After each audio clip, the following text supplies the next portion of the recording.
Welcome back. Elon Musk's SpaceX is planning to set a fixed price of $135 per share ahead of officially marketing its initial public offering. A person familiar with the matter told us today. I'm told that will be made official in an amended filing after the bell. Typically at this stage of the process, new issuers will offer a price range that allows the company and its advisors to gauge demand sensitivity at different levels. But in this case, SpaceX took a unique approach after a slew of testing the waters meetings leading up to the roadshow launch. The company plans to sell 555.6 million shares, implying a $75 billion offering size, according to the person who spoke on the condition of anonymity because the details are still private.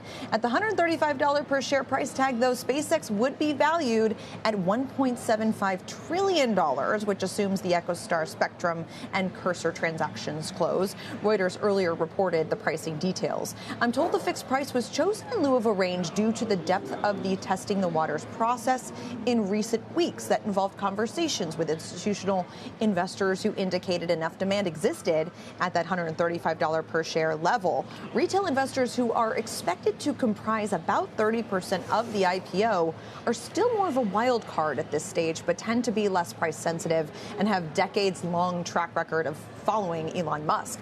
Advisors will be able to obtain more feedback from that cohort when the roadshow does kick off beginning tomorrow morning.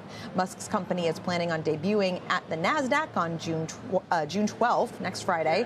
SpaceX, which will go public under the ticker symbol SPCX, is set to be the biggest IPO ever, more than triple the size of Alibaba, which is the biggest U.S. IPO to date. That one, $25 billion. Carl, feels like just yesterday we covered that. Peanuts. It was just peanuts. Yeah, compared to this.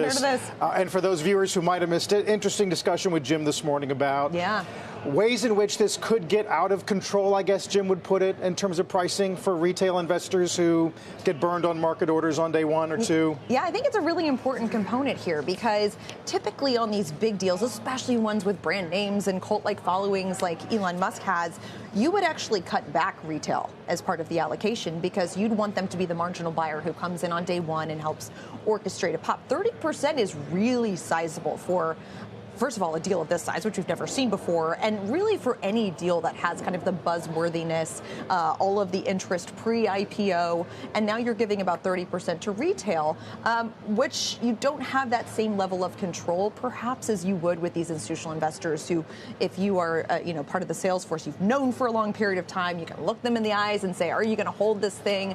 With retail investors, they're so dispersed. Right. There are so many of them. You can't have that same kind of level of control that you might have with institutional investors, which is why that has been the playbook up until now. Yep. So we'll see kind of what happens over the course of the roadshow with that cohort. Yeah, it's going to be a fascinating day, to be sure, and dynamic. As some, I'm sure, will applaud the healthy allocation to retail, and that it's not a sliver of the overall float.